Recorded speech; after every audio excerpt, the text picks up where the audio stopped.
That's why merong petition sa Supreme Court about that. Okay. What's your take on that, Yusek? Siyempre, tututulang ko yung sinabi niya. Di ba? Unang-una, sabi nga natin, may power na nga, kung ikaw ba, balak mong magnakaw o dadami ka pa ba ng tao na makakausap? Sinabi nga ito kanina, bakit kailangan pang tapikin itong si Saldi ko, kung pwede nilang ipasok ito sa mismong pinaka-NEP. Diba? Bakit kailangan marami ka pang tawaging tao kung ang balak mo talaga magnakaw? Yun lang yun eh. Ngayon pumirma ang Pangulo, of course. Kasi ito yung nakita niya. Inayos nila. Nag-veto ng line items na 194 billion pesos. Mas malaki pa sa sinasabing insertion. So ipakita na lang natin kung yung mga insertion na sinabi na yan, pakita muna nila bago tayo magsalita dito, kung ito pumasok talaga kay Pangulo ba talaga ang nakinabang dito, sinong proponent yan, sinong proyekto yan, dahil may sinabi na si kanina si si Sec Gatchalian, na marami silang nakita na yung mga vinito ng Pangulo, yung sinasabing mga proyektong sinabing pinasok daw ni Doon Saldi sa ko. inilabas na mga dokumento ni, may yung pinost ng mga documents ni Zaldico sa kanyang Saka FB ito page. lang, kung totoo na may inuto sa kanya, bakit the following year, wala na siya as chair ng Appropriation Committee? O di ba dapat kung magkausap sila at nagkakasundo sila, dapat nandiyan pa rin siya? Yun lang yun eh. Well, I hesitate to call a list a document already. I mean, I'd like to be a bit more prudent about yung kasi mga nilalabas, these are usually just Excel lists. If we want to call it a document, it has to be a document talaga, an official document. But anyway, what's your thoughts on that? Yung listahan na linabas niya, may pahina eh. Galing yun sa House Gov, yung bill.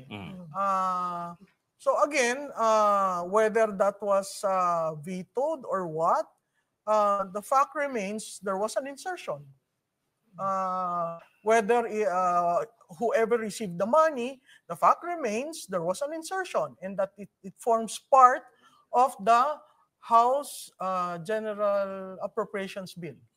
The assertion of Zaldico in his three-part thing na hindi lang insertion, may natanggap ng bilyones. 56 billion. What do you think of that? Yun, ako'y naghihintay ng proof doon. Kasi iba yung nasa dokumento, iba yung sinabing binigay. Ngayon, kung titingnan mo yung maleta at yung assertions ni Gotesa, parang nagja-jive. Pero hindi mo naman kaagad makoconclude na natanggap yung 56B. Diba? So ako, kaya nga ang panawagan ko, sana buuin. Yung isang bagsakan. At saka yung picture po, maleta lang eh. Asan yun naman? Mukhang may sale price pa yung isa eh. Oo, di ba?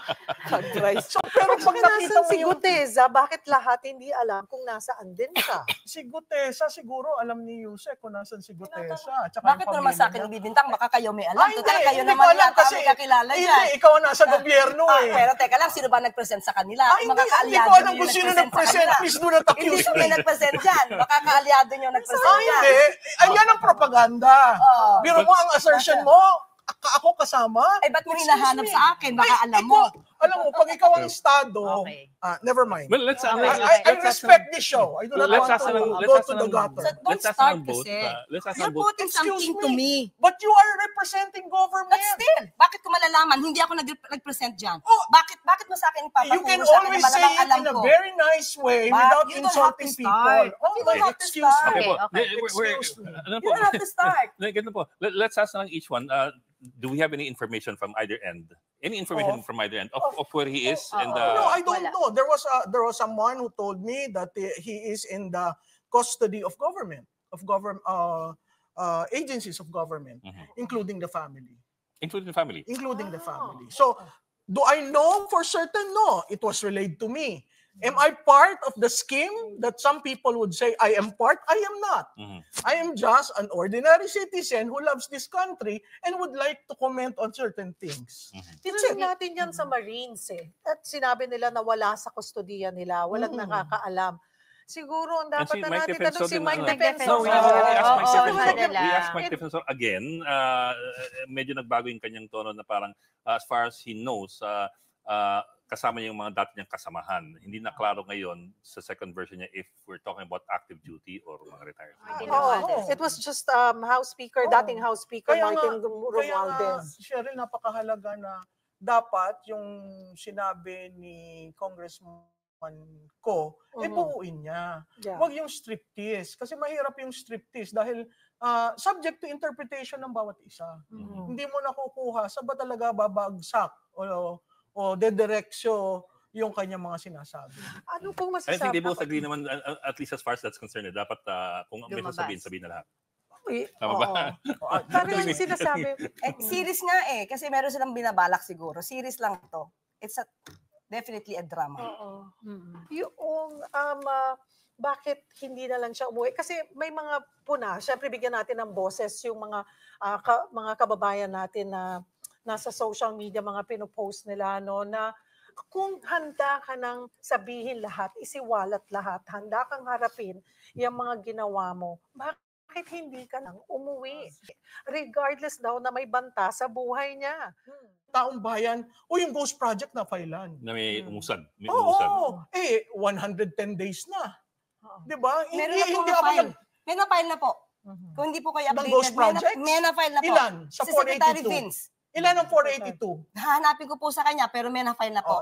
So, wag po tayong, kasi medyo misleading po yung sabihin na sa ilang araw, wala pa pong nagawa. Meron na pong sampahan ng kaso. Kaya nga ang tinatanong ko, ilan? Kaya nga, bibigay ko po sa inyo yung detalye. Just to be fair with facts, 482 are ghost projects and nobody has even informed the public that out of the 482, 50%, 30%, 10% have been filed. Nag-ano po kami, nagre-report po kami even during the press briefing. Ibibigay ko lang po sa inyo dahil hindi ko lang po dala yung detalye ngayon dahil hindi ko po alam na makakasama ko kayo. So bibigay ko po kayo ng detalye pero siguro kung nanonood po ang karamihan ng press briefing, nandoon po yung mga reports namin. So yun ang nakakalungkot. Itong third quarter is really a downer and I don't expect the fourth quarter will be any better. And usually yung fourth quarter will rebound, di ba? Kasi Pasko, di ba? Yung export mo dahil Pasko yung mga products natin, but I don't think that will happen. And to a certain, that is very important for everyone. Pero ang Malacanang po ba is worried about mga ganito po, yung mga consequence sa ekonomiya? Dahil sa nangyayari na to, dahil sa unang-una may kalamidad. Factor ito. Kalamidad at yung usapin tungkol sa korupsyon na inumpisahan ni Pangulong Marcos Jr. para imbestigahan. Dahil, tandaan natin, 2020 may ghost projects na wala naman nag-imbestiga. Ngayon lang.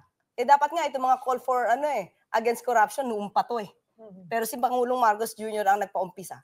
Well, anyway, nababahala rin ang Pangulo, of course, ekonomiya to. Pero nandun pa rin yung positive na view na makakaahon tayo, lilipas din to dahil nakikita naman ng mga investors na ang Pangulo mismo, siya ang kumakalaban sa korupsyon.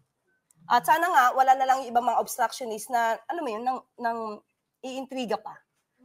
Tulungan na lang natin ang ating gobyerno na mairaos to at mapanagot ang dapat mapanagot. Yun lang naman ang dapat Don't you think the President would like to address the public after nitong paglabas ni Zaldico? Kasi parang recently naman po, ang mga nangyari is more on yung pagre-report po niya, Q&A sa media. Pero do you think... About Zaldico's statement? Especially po since Zaldico mentioned himself Hindi siya nababahala dahil alam niya puro mali ang sinabi. Doon pa lang in-explain ko sa inyo kanina, in the absence of Ms. Tikia, sinabi ko sa inyo, isa-isa ko sa inyo kung ano yung mali. So, inconsistencies doon inconsistencies. And at the same time, hindi na mabahala ang Pangulo dyan. Mas nababahala ang Pangulo na dapat mabilis na ma-action ng lahat ang mga kasong ito para may mapanagot na talaga. Yun. Dahil po sinabi nyo na mas nababahala siya, mas gusto niyang mas mapabilis. Though sabi nyo nga po kanina ay hindi siya makikialam sa ICI. Kaya nga, tinayo yung ICI para maging independent ito. Pero with this call, na for the people not saying na, well, yung mga miyembro po ng INC at nakikisa ngayon, ay hindi enough sa kanila yung ICI. Gusto nilang mas maging transparent ang ICI. Sa tingin nyo, sa ano yung isinisigaw ng taong What bayan? intervention, if any? Actually, with this kind of rally, prayer rally, peaceful rally, hindi na kailangan magsalita ang Pangulo. Alam na ng ICI kung anong sinasabi ng mga tao. So it's up to them. kung ano i-decide nila na procedure. Siguro po panghuli before we both let you go, Ms. Malu, your take on this Maraming protesta. salamat sa and inyong imbitasyon. Nananawagan ako sa mga Pilipino, karapatan po natin pumunta diyan sa EDSA at sa Quirino.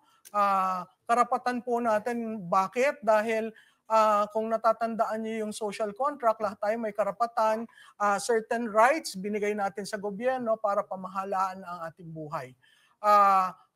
Ang mandato ay galing sa tao, ang mandato ay kailangang respetuhin. Yung final ko siguro, yung hindi climate change ang problema, hindi climate, kundi confidence. You have to build the confidence in the market. And part of that confidence is the level of trust. Attorney Claire? Yes, Otto. Totoo yan. May karapatan po ang bawat tao na magsalita, ipahayag ang kanilang damdamin. Huwag lamang po silang manalig sa mga fake news. Yun po nakakasira sa ating gobyerno. Tandaan po natin, ang Pangulo po, siya po ang nagpasimula ng investigasyon na ito. Gusto niya po mapanagot, ang dapat na mapanagot, lahat ng sangkot, walang sinisino, kamag-anak, kaalyado, kaibigan. Hindi po ito exempted ayon sa ating Pangulo. So, kaya po, nandito itong Pangulo para yung trust po ninyo at yung confidence po ninyo ay mas lalo pang lumaki sa gobyernong ito. Tandaan po natin, kaisa niyo po ang gobyerno, kaisa niyo po ang Pangulo na masawata ang korupsyon.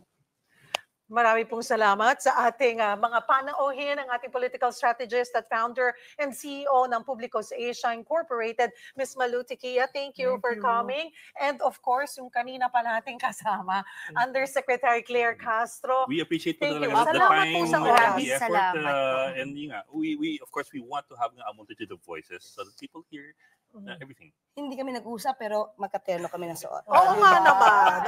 Great diba? minds think alike. Yeah. Great minds think alike. But maraming salamat po. Maraming salamat talaga.